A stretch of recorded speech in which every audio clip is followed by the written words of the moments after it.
सभी चीजों का समूह होती है आत्म अवधारणा। कोयले की खान में जाओ, बिना टच करे आ जाओ तो भी कालापन साथ लेके आओगे। यह है संगत का फल।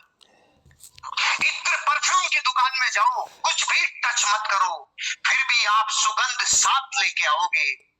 अगर आप ऐसे लोगों की संगत करने बैठ गए जो सपनों की बात नहीं करके विध्वंस की बात करते हैं, लोगों की बात करते हैं, तो आप अपनी जिंदगी में सपनों से दूर जाओगे, क्योंकि फिर आत्म अवधारणा ऐसी बनेगी।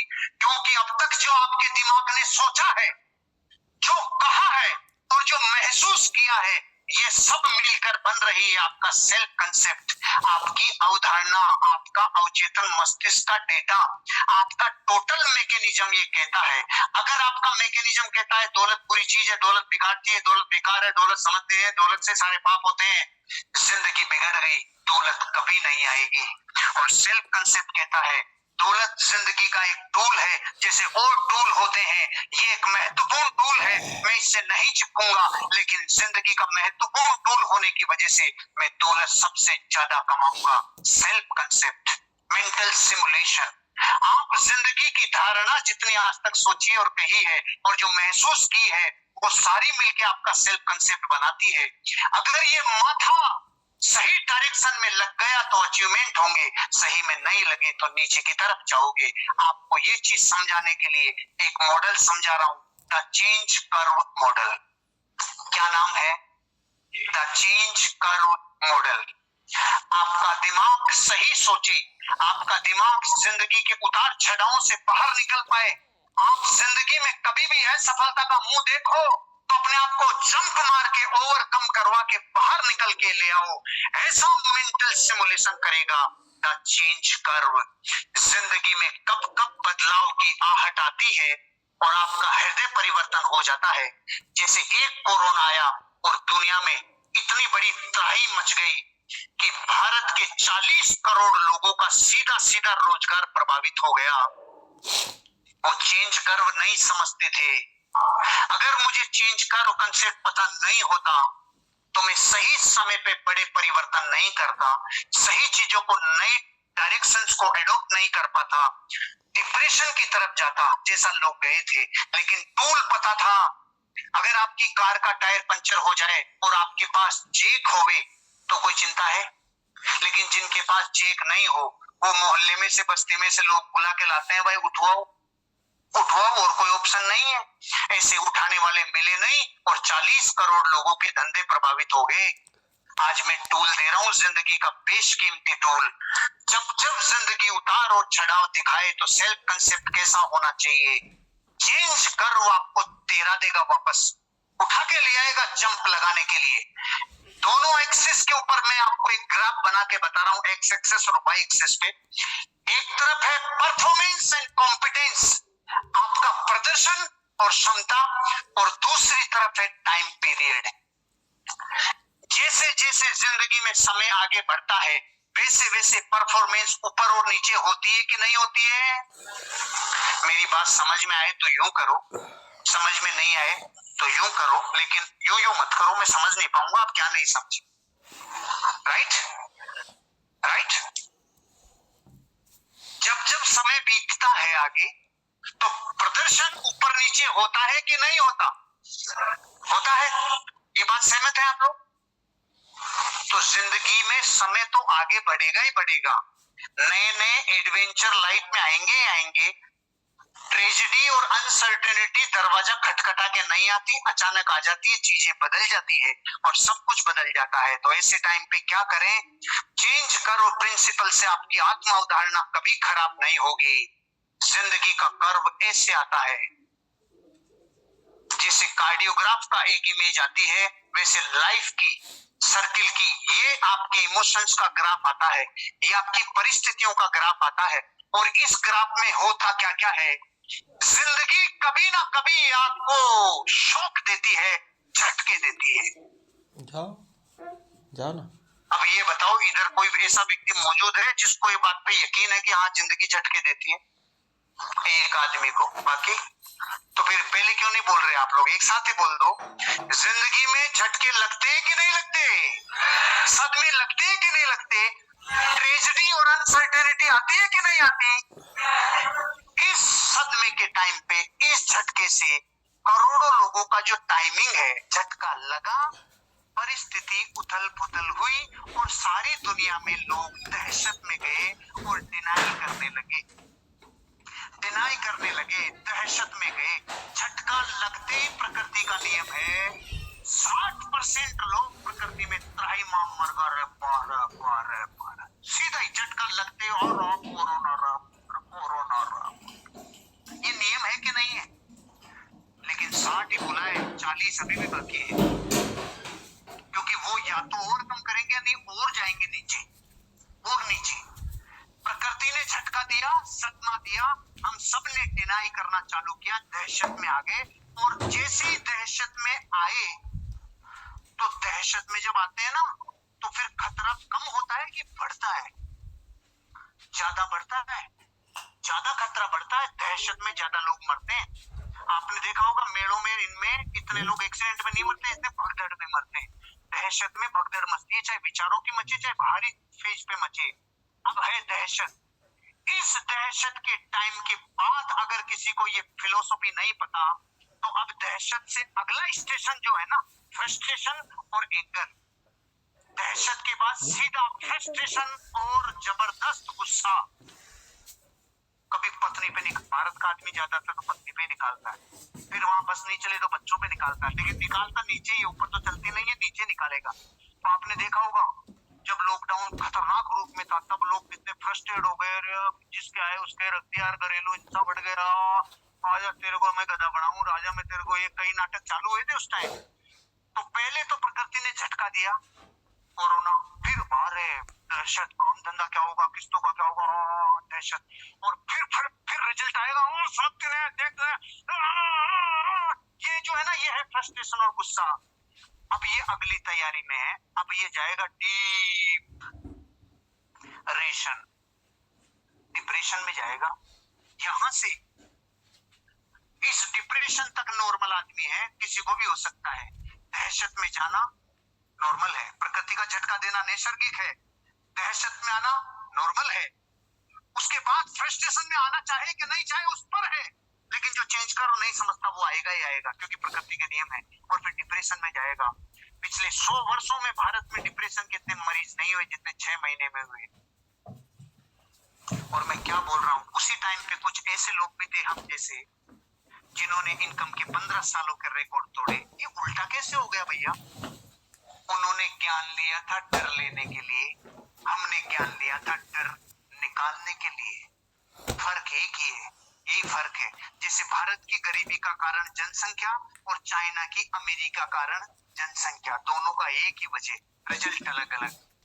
इसके बाद ये जो ग्राफ है, यहां तक भी अगर किसी ने चेंज करो नहीं समझा तो गया नीचे, और इस लाइन के नीचे फिर खत्म है केस।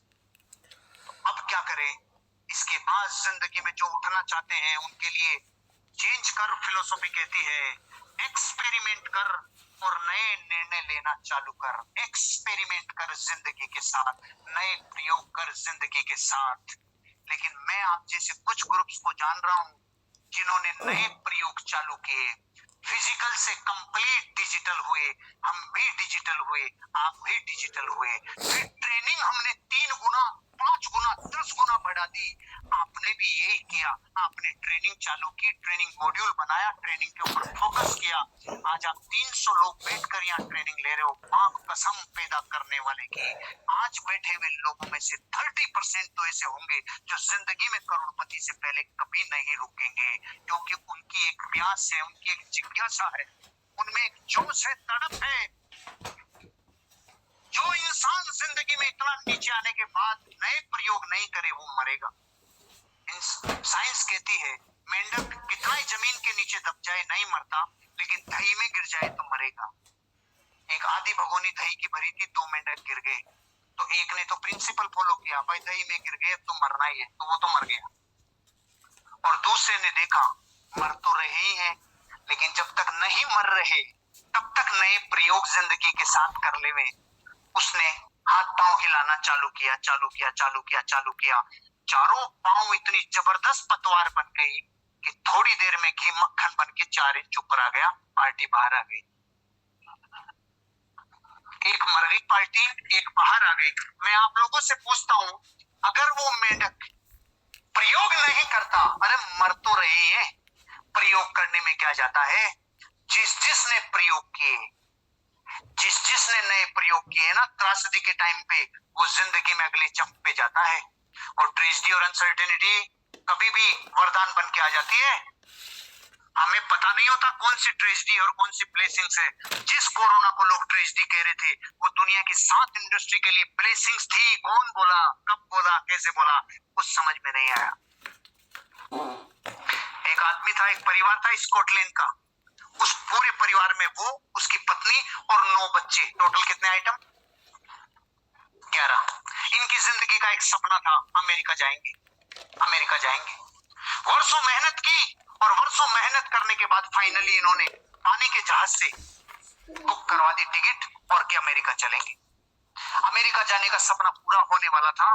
7 दिन पहले छोटे बच्चे को कुत्ते ने काट लिया। 7 दिन पहले छोटे बच्चे को कुत्ते ने काट लिया।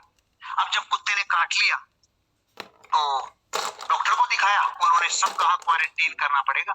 ये वर्ड अपन ने अभी सुना है, ये चल बहुत सालों से रहा है, अपन ने अभी सुना है, चल बहुत सालों से रहा है। तो इसको क्वारंटीन कर दिया और फाइनली डिसाइड ये किया डॉक्टर ने, आप लोग इस बच्चे को साथ नहीं ले जा सकते।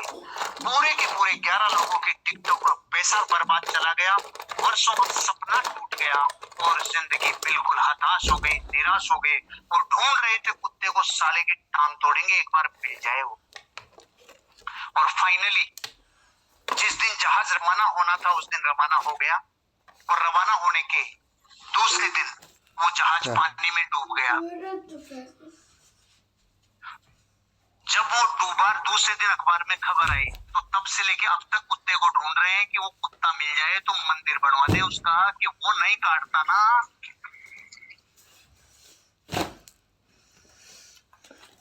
कुछ पकड़ में आया? जिंदगी में कोई घटना ट्रेजेडी है कि ब्लेसिंग्स है, ये वो ही समझ पाते हैं जिनको ये नजर आता है कि इस ट्रेजेडी में भी ब्लेसिंग छिपी हुई है। और नए प्रयोग वही चालू करता है जिसको ये लगता है हो तो गई रे, कोई बात नहीं, 5 हाथ पानी हटा, 5 हाथ पानी हटा, हो सकता है पार हो जाए। हमने अपने आप को डिजिटल किया, हमने अपने आप को कंप्लीट डिजिटल कर लिया और इतना तूफानी डिजिटल किया, 10 नए सॉफ्टवेयर परचेज कर लिए, टीम को पूरी जबरदस्त तरीके से फॉर्म में ले आए और जो 15 वर्षों में इनकम नहीं हुई थी वो रिकॉर्ड ब्रेक किए। एक्सपेरिमेंट और नए डिसीजन की वजह से, चेंज करो की वजह से। और इसके बाद हमने एक्सेप्टेंस और इंटीग्रेशन, स्वीकार्यता और एकीकरण, हमने परिस्थिति को स्वीकार किया, टीम को यूनाइटेड किया और लग गए नेक्स्ट लेवल पे और पहले वाले को क्रॉस कर दिया। अब मैं आपको ये कह रहा हूं, आज आपको अगर चेंज करो पता चल गया तो झटके तो देना प्रकृति का काम है, देगी कि नहीं देगी? देगी। लेकिन दहशत में आना और नहीं आना हमारे हिस्से का काम है। चलो फिर भी हम इंसान हैं, दहशत में आ सकते हैं, अरे लेकिन फिर गुस्सा निकालना नहीं निकालना तो अपने हाथ में है, फ्रस्ट्रेशन तो नहीं निकाले, और ये तो फिर अपने हाथ में है ही है कि हम डिप्रेशन में नहीं जाएं। इसलिए मैंने मेरी जिंदगी में इस दहशत के बाद सीधा यहाँ जंप मारता हूँ इसके लेवल पे। और आपको भी कह रहा हूँ, अपना सेल्फ कंसेप्ट हमेशा क्लियर रखना, अवधारणा को पूरी मत करना, मेंटल सिमुलेशन खराब मत करना, चाहे परिस्थिति कैसी भी आ जाए। कभी इस जिंदगी में अपने आप को मायूस और हताश महसूस मत करना। दम है, आप आगे बढ़ जाओगे और चेंज करो आपको आगे लेके जाएगा।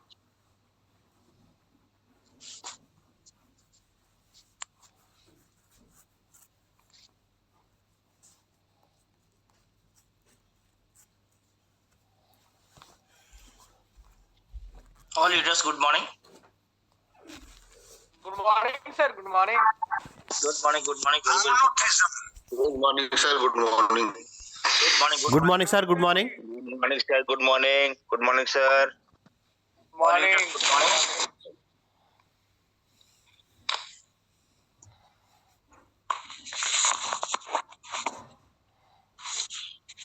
19 पार्टिसिपेंट हमारे बीच में आ गए हैं और कुछ परेशानियां हो रही है लोगों को एंट्री करने में,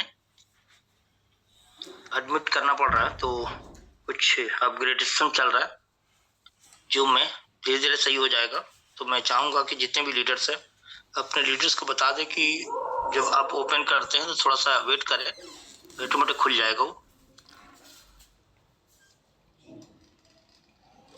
क्योंकि यहाँ से जितने भी कोस्ट हैं आप लोग जैसे सुनीता गौतम जी आ रहे, मैंने म्यूट किया और ये आ जाएंगे, तो इस तरह से थोड़ा सा वेट करने से आ जाएंगे। जितने भी कोस्ट चाहे तो उन पे आता है एडमिट के लिए, उस पर टच कर देंगे तो ऑटोमेटिक वो लोग आ जाएंगे इसमें।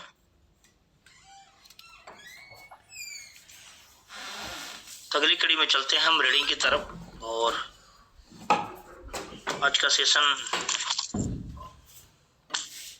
बहुत ही जबरदस्त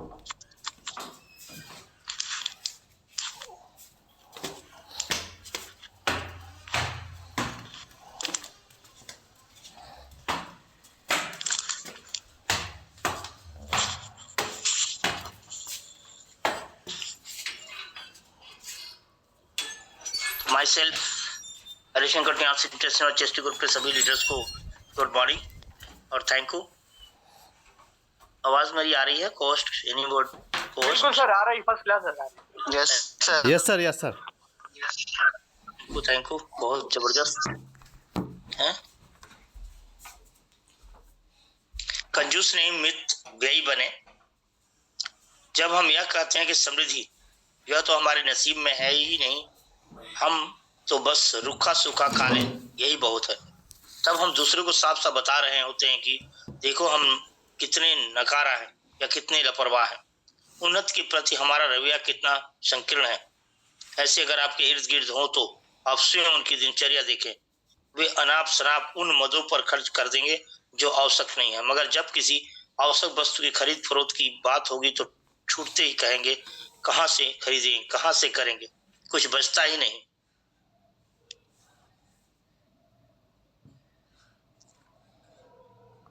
या फिर ऐसे लोग कंजूसी पे उतर जाएंगे और सोचेंगे कि अब हम समृद्ध होने वाले हैं, वे अनावश्यक तो क्या आवश्यक मदों में भी खर्च करना नहीं करेंगे। ऐसे लोगों के विचार दूसरों से ले देकर काम चलाने वाले होते हैं, वे ऐसे अवसरों की ताक में रहते हैं कि हिंग लगे ना फिटकरी और रंग भी आए चोखा, और जिसे वो उस समय चोखा रंग समझते होते हैं वास्तव में वो चोखा नहीं बल्कि गंदा और मटमैला रंग होता है, जिसे देख के बाद में उन्हें पछताना पड़ता है। मित्रों, यदि जीवन में आप समृद्धि हासिल करना चाहते हैं तो उसके कुछ मूल मंत्र हैं, उन पर गौर कीजिए। जो विश्व के सफल व्यक्ति के हैं उनके विचारों को जानिए। डेल कार्नेगी का कहना है कि समृद्धि के लिए मनुष्य सरोद को जो बात सबसे पहले सीखनी चाहिए वह यह है कि वो अपने धन की बचत कैसे करें। डेल कार्नेगी कहना है कि समृद्धि के लिए मनुष्य को जो बात सबसे पहले सीखनी चाहिए वह यह है कि वह अपने धन की बचत कैसे करे। यदि वह मित व्ययी और उसके द्वारा धन बचाता है तो यह सबसे अच्छी आदत है और अन्य आदतों से बहुमूल्य भी। बचत की समृद्धि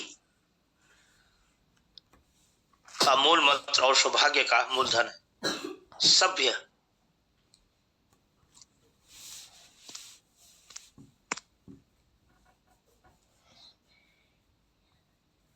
और जंगली व्यक्ति में भेद बताने वाली बात बचत है। बचत से समृद्धि तो होती ही मनुष्य के चरित्र का निर्माण भी होता है। मिस्टर जेजी ऑलैंड का कहना है कि अमेरिका का न्यू इंग्लैंड प्रदेश बहुत कम उपजाऊ है, वहाँ अनेक कठिनाइयां भी हैं, परंतु सारी पृथ्वी पर सबसे अधिक सुख सुविधाओं का विकास वहीं पर हुआ। इसका कारण यह है कि वहां का प्रत्येक निवासी यह सत्य यत्न करता है और आशा करते हैं कि उसे जीवन में समृद्धि का उत्कर्ष प्राप्त करना है। यह लक्ष्य सामने रख के ही वह कार्य आरंभ करता है। वहां जो लोग समृद्ध और ऐश्वर्य के स्वामी हैं वह वही हैं जिन्होंने थोड़ी थोड़ी बचत करके ही अपने ऐश्वर्य और सुखों का सृजन किया। उनका नियम था कि उनकी जितनी आय थी उन्होंने कभी उसे पूरा व्यय नहीं किया, वे उसमें से कुछ न कुछ धन अवश्य बचाते रहे। उनका नियम था कि 25 या 50 डॉलर भी साल भर में बच सके तो उसे बचाकर अलग डाल दिया जाए। इस रीति से जोड़ी हुई समृद्धि अस्थायी थी।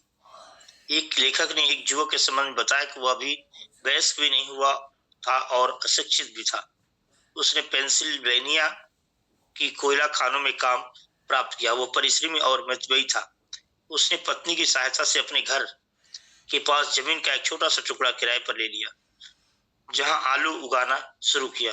वह व्यर्थ में न अपना नष्ट करता और न पैसा ही। उसमें कोई बुरी आदत भी न थी। खान में एक बार दुर्घटना हुई और उसकी एक बांह टूट गई। इससे उसका खान में जाना छूट गया, मगर इससे इसका तनिक भी मलाल न हुआ। जब उसने अपना पूरा ध्यान अपने खेत की ओर लगा दिया, वह एक हाथ से अपने खेत में काम करता, जिससे उसे लगभग 25 सेंट मजदूरी रोजाना हो जाती।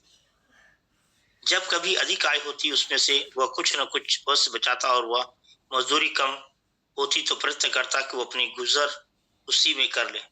वह उसी को अपना सौभाग्य समझा और प्रभु पर धन्यवाद करता। ईमानदारी और श्रम के कारण उसने काफी बचत कर ली और कुछ वर्ष बाद एक अच्छा फार्म खरीद लिया। उसने एक अच्छा घर भी बनाया और आराम से रहने लगा। वह कभी खाली न बैठता, कभी भी अपना समय व्यर्थ न गवाता। वह ऊंची दर न मिलने का कारण को कमी न छोड़ता। वह यथासंभव धन की बचत करता था। कुछ व्यक्ति ऐसे भी होते हैं जो ऐसे व्यक्ति का उपहास करते हैं, परंतु ऐसे व्यक्ति किसी के उपहास की परवाह नहीं करते। एक दिन वही उपहास करने वाले देखते हैं कि उनके पास दिखाने को कुछ भी नहीं और श्रम और बचत करने वाला कहां से कहां पहुंच गया। आज के नवयुवक रोजगारी को कुछ नहीं समझते और उसे यूं ही नष्ट कर देते हैं। उनको यह ज्ञान नहीं कि उसी पर समृद्धि की नींव रखी जा सकती है। प्रति व्यक्ति आय कितनी भी कम हो, पर यदि वह उसमें से भी बचत करता है तो कोई न कोई धंधा आरंभ किया जा सकता है। जिस व्यक्ति के पास कुछ भी नहीं, वह तो असहाय है। वह धंधा या व्यापार आदि तो कुछ भी नहीं कर सकता। जब लोग निर्धन हो जाते तो उन्हें आत्मरक्षा करने और अपना सम्मान बचाने में भयंकर कठिनाई होती है। यह एक ऐसी परंपरा है, ऐसा पाठ है जो एक पीढ़ी से दूसरी पीढ़ी तक दोहराया जाना चाहिए कि थोड़ा थोड़ा करके ही धन बचाते हैं, वे ही विशाल अथवा मध्यम धन संपत्ति के स्वामी होते हैं। अल्प बचत को बेकार की चीज नहीं समझना चाहिए। यदि किसी देश की जनसंख्या 100 करोड़ मान ली जाए और यदि वहां का प्रत्येक निवासी एक पैसा भी प्रतिदिन बचाए तो एक दिन में यह राशि 10 लाख बनती है। यदि साल भर की बचत जो किया जाए तो आप अनुमान लगा सकते हैं कि यह राशि अरबों रुपये पहुंचेगी। यदि अल्प बचत के महत्व को समझे तो वह देश न जाने कहां से कहां जा सक पहुंचे और संपन्नता के साथ द्वार खुल जाएगी जिसका कोई अनुमान भी न लगा सके। यह धनराशि उस देश की काया पलट करने में भारी सहायक सिद्ध हो सकती है। इससे प्रत्येक परिवार के अर्थ यंत्र को बदलने में सहायता मिलेगी। यदि आप व्यक्तिगत रूप से प्रतिदिन रुपया 2 रुपया बचा सकते हैं तो उससे भी परिणाम होंगे, उसकी आप कल्पना मात्र ही कर सकते हैं। एक लेखक ने कहा था, मेरी इच्छा है कि आकाश में सबसे ऊंचे स्थान पर 2 शब्द बचत बैंक स्वर्ण अक्षरों में लिख दूं। पाठशालाओं में बच्चों को बचत की जो शिक्षा दी जाती है वो बहुत ही अच्छी शिक्षा है। अनेक पश्चिमी देशों में बच्चों को बचत बैंकों को आरंभ किया गया, जिससे बच्चों का चॉकलेट, टॉफी और सिगरेट का बहुत सा खर्चा घट गया। वे बचत का वास्तविक अर्थ और महत्व समझने लगे। परंतु अल्प बचत का अर्थ केवल धन की बचत ही नहीं, इससे बहुत ही फिजूल खर्ची और बहुत सी बुरी आदतें छुटकारा मिल जाता है। बच्चों को यह शिक्षा दी जानी चाहिए कि वे पैसे की फिजूल खर्च में न डालें, जिन्हें वे प्राय बिना सोचे खर्च कर देते हैं। यदि बच्चे करेंगे तो सकता कि वो बहुत बचे हुए पैसे आगे चल के उनके काम आएगा। इसी प्रकार यदि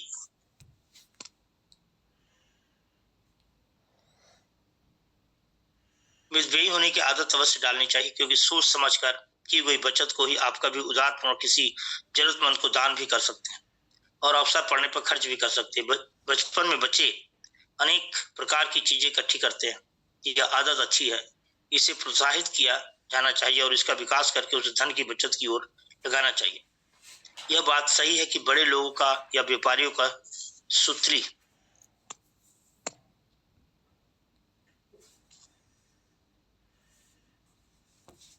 डोरी और पैकिंग का बचा हुआ सामान संभाल कर रखने की फुर्सत नहीं होती, परंतु यदि उन्हें किसी प्रकार बचा कर रख लिया जाए तो आड़े वक्त वही चीजें बहुत काम आती है। विलियम मैथ्यूस का कहना है कि धनी होने और आर्थिक दृष्टि से स्वतंत्र रहने का उपाय है कि मनुष्य छोटी से छोटी वस्तु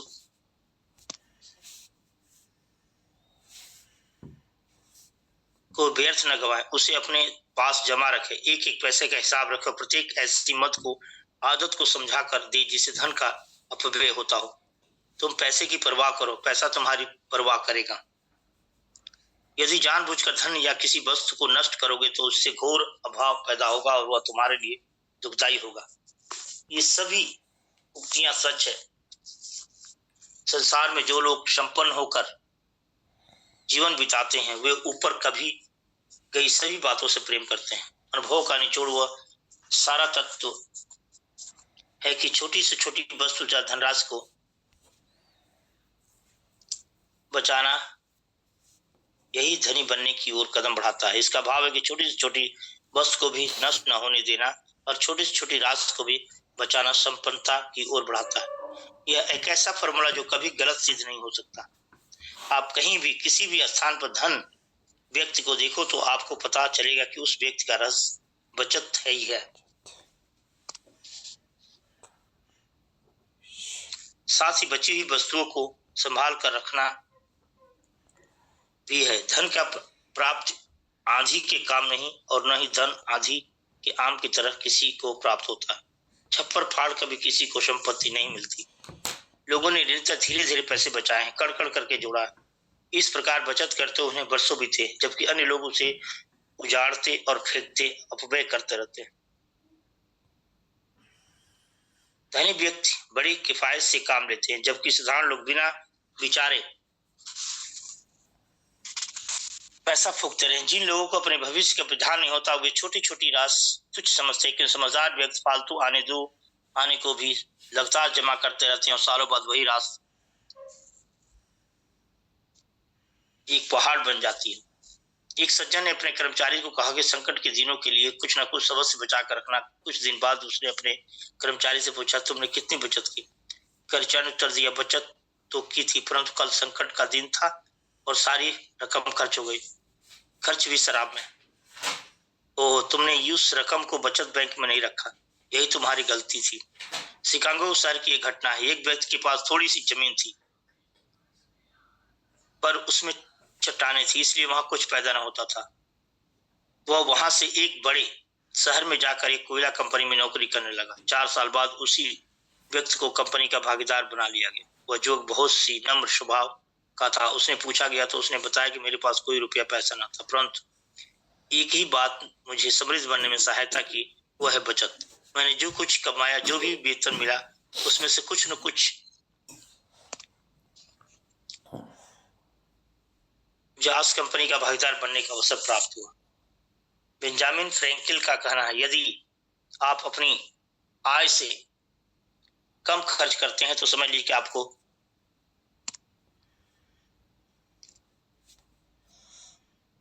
आपको पारसमणि मिल गई। ईमानदारी और परिश्रम से काम करो और अपनी आय में एक आना कम कर दो, तब तुम्हारी जेब मोटी होने लगेगी। उस समय तुम्हें जरूरतें कष्ट न लगेगी, भूख का डंक तुम्हें सहन न करना पड़ेगा और ठंड में भी तुम्हें सिकुड़ने की जरूरत नहीं होगी। फ्रैंकलिन ने संबंध स्थापित करके सभी व्यक्ति को अपने गौरवान्वित अनुभव करते हैं। वह ऐसा व्यक्ति था जिसने बचत के मामले में कभी गलतफहम नहीं की और यही राज था उसकी महानता का। मितव्ययी होना और बचत करना ही उनकी उन्नति का मूल मंत्र था। जो अवस्था में प्राय अधिकांश लोग भोग लालसाओं में रुपया बर्बाद करते रहते हैं, परंतु मितव्ययी और बचत करने वाला व्यक्ति इस प्रकार की प्रवृत्तियों से बचा रहता है। फ्रैंकलिन अपने जीवन की इस महान कला के आभार सभी इंसान घरों में लोकप्रिय ही नहीं, अमर भी हो गया। उसको यह व्यवसायिक बुद्धिमत्ता की प्रौढ़ अवस्था के पहुंचते पहुंचते महान बना गई। अगर कोई अल्प बचत करने की बात करता है तो लोग उसकी हंसी उड़ाते हैं, उपहास करते हैं, परंतु यह बात गलत है। ऐसा नहीं होना चाहिए। अमेरिका में युवकों को अपना खाता खोलने की लगन रहती है। एक जो कि आय 20 वर्ष की थी और उसे नौकरी करते हुए 8 वर्ष हो गए, उसे $900 प्रति वर्ष वेतन मिलता, परंतु उसमें से कुछ ही न बचा पाता था। उल्टा उसे भय लग रहा था कहीं उस पर कर्ज न चढ़ जाए। वह युवक यह सोचता था कि उसके खाते में कुछ न कुछ रुपया बस बचा रहना चाहिए, चाहे वह किसी भी छोटी रकम क्यों न हो। आय के 20वें वर्ष की समाप्ति उसने सोचा कि इस वर्ष उसने अपने वेतन का क्या किया। वे स्वयं कोई सही उत्तर न दे पाया। कई दिन तक इसी उधड़ में बुन में लगा रहा। अंत में उसने कागज पर लिखना आरंभ किया और भोजन, वस्त्र, माता बहन आदि के खर्च लिखे। सारे खर्च का योग बनाया $600। $300 कहाँ गए, कहाँ फिजूल खर्ची में उड़ा दिए। उसने अंत में निश्चय किया कि मैं अपना खर्च प्रति वर्ष $500 से अधिक न होने दूंगा, और यदि अगले वर्ष मेरा वेतन $1000 हो गया तो मैं उसके आधे में ही अपना खर्च चलाऊंगा। मुझे इसके लिए प्रयत्न करना होगा। उसने अगले ही दिन बचत बैंक में $10 से खाता खोल दिया और निश्चय किया कि प्रति माह $10 बैंक में जमा करवा देता रहेगा। हो सकता है कि कभी अधिक खर्च हो जाए तो बैंक से पैसा निकालवा लूंगा, परंतु जहां तक हो सके मैं बैंकों में जमा राशि को नहीं निकालवाऊंगा। बैंक में रुपया बढ़ रहा था, उसे इस बात की प्रसन्नता थी और साथ ही इस बात की प्रसन्नता थी कि वो अपने भविष्य को उज्जवल होते देख रहा था। जब साल समाप्त हुआ तो उसके बचत खाते में $500 जमा थे। वह कभी कभी पिक्चर देखने भी जाता था, पर डांस आदि के समारोह में नहीं गया। इतने पर भी उसने जब अपने पिछले वर्ष तक वृक्ष डाली तो उसे अनुभव हुआ कि गत वर्ष उससे पहले से सभी वर्षों में अच्छा हुआ, आनंद युक्त था। इस वर्ष उसने अपने मनोरंजन के लिए पुस्तकों का उपयोग किया और उसका परिचय भी अच्छे लोगों से हो गया। उसका वेतन बढ़ गया था और उसके बैंक के रुपये ब्याज में मिलने लगा था। जब उसके मालिकों को उसकी अच्छी आदतों और उसकी पासबुक का पता चला तो उन्होंने अपनी कंपनी का भागीदार बनाने के लिए कहा। इस कहानी से पता चलता है कि अच्छी आदतों और थोड़ी थोड़ी बचत कैसे उत्तम परिणाम होते हैं। बहुत से लोग जिन्होंने कभी मितव्ययी होने और बचत करने के बारे में सोचा ही भी नहीं, वे यदि आलोचना करें तो उन्हें अवश्य यह अनुभव होगा कि उन्होंने इतना रुपया व्यर्थ ही फूंक दिया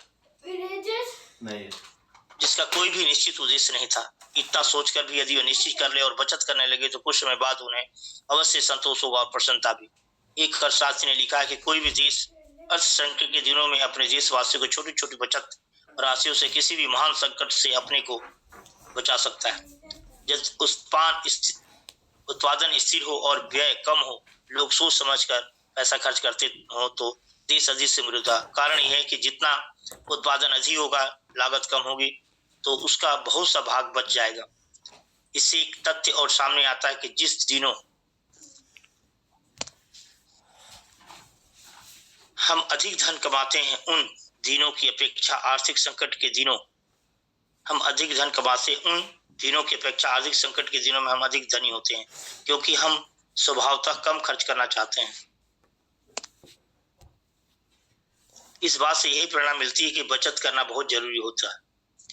यह तो कोई भी जान सकता है और एक अनुभवी अर्थशास्त्री ने इस बात का अनुमोदन भी किया कि यदि आप नियमित रूप से छोटी छोटी बात बचत करते रहेंगे तो समय आने पर आप बहुमूल्य चीजें बड़ी आसानी से खरीद सकेंगे। आप कोई वस्तु खरीदना चाहते हैं तो इसके लिए अभी से बचत आरंभ कर दीजिए। इसका उपाय है कि यदि आप खाने में 10 रुपया खर्च करते हैं तो ऐसा प्रयत्न कीजिए कि 8 रुपये भी काम चल जाए। एक आदमी की इच्छा सोने की घड़ी खरीदने की थी। वह अपने दोपहर के खाने पर 50 सेंट खर्च करता था।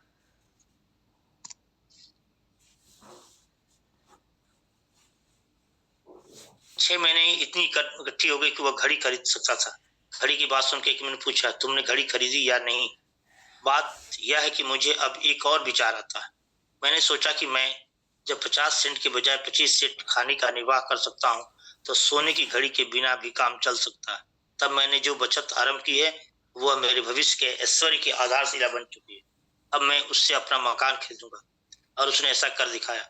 अल्प बचत करके उसने न केवल मकान बना लिया बल्कि कुछ दूसरी आवश्यक वस्तुएं भी जुटा ली।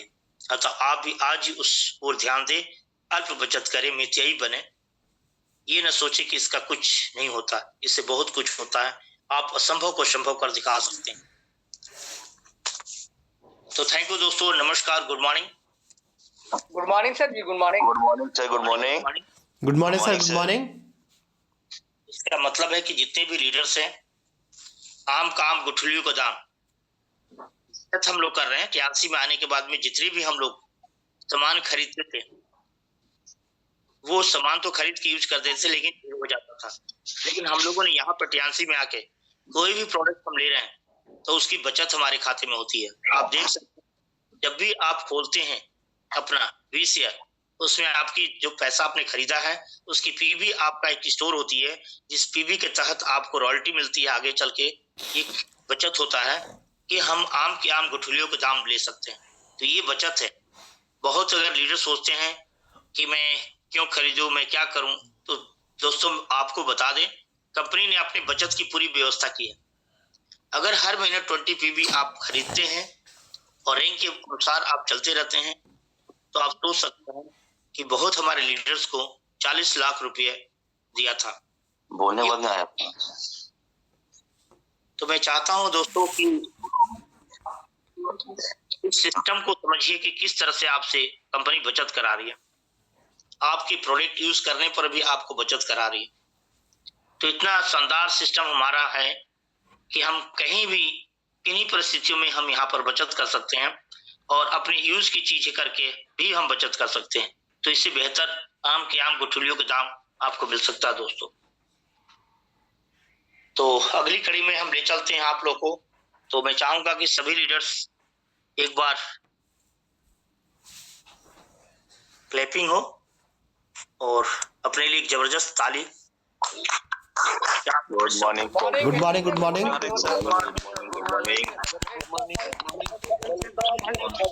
morning, sir. Welcome, sir. Very good morning. Good morning, sir. Good morning.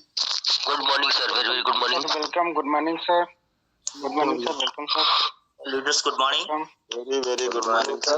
Good morning. जबरदस्त गुड मॉर्निंग। और सारे लीडर्स को मैं एक बात बताना चाहूंगा, जितने भी लीडर्स हैं अपना रीपरचेज कर ले फटाफट, क्योंकि टूर जो चल रहा है इस समय, सारे लीडर्स को मैं बता दूं, इसमें टूर जो चल रहा है वो टूर है इस्तांबुल का। कंपनी ने पूरी तरह से ये टूर सबके लिए अलाउड कर दिया है, किसी को मालूम ना हो, सभी के लिए टूर एकदम अलाउड कर दिया है। तो भी जाना चाहते हैं इस्तांबुल टर्की को जा सकते हैं।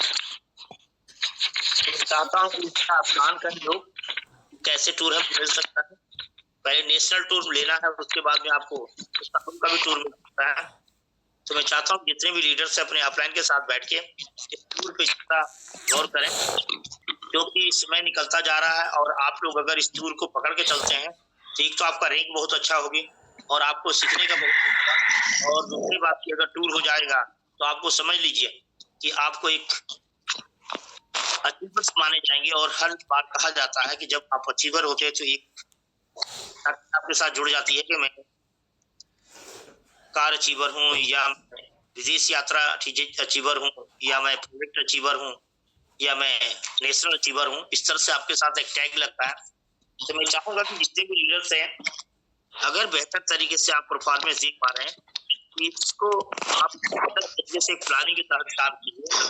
इस्तांबुल जाना है, नेशनल टूर जाना है, हमें ऑफर लेना है, हमें कार का ऑफर लेना है, पूरी डेडिकेटेड साथ उसकी प्लानिंग कीजिए, किधर कितना पीवी चाहिए, किधर पीवी चाहिए, कौन सी हमारी टीम लूज पड़ रही है, कौन सी हाई पड़ रही है, किसको खींचने की जरूरत है, किस लेन को रोकने की जरूरत है, किस लेन को हमें बेहतर से सजाने की जरूरत है।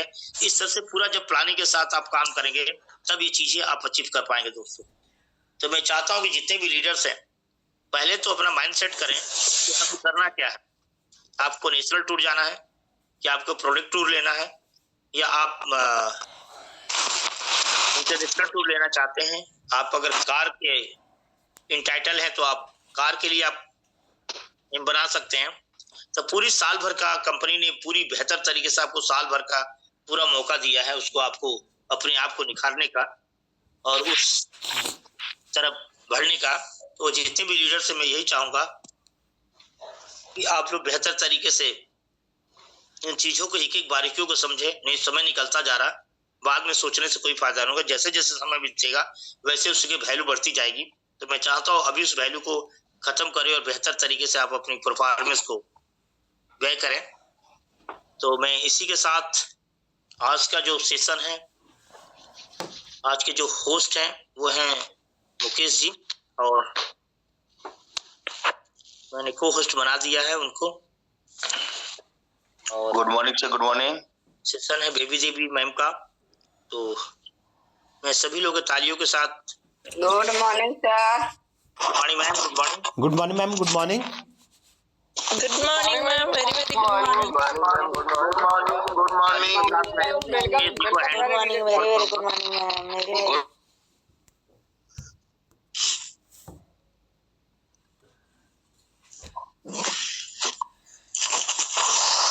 तालियों के साथ मैं मुकेश जी को हैंड ओवर करूंगा। मुकेश जी, वेलकम।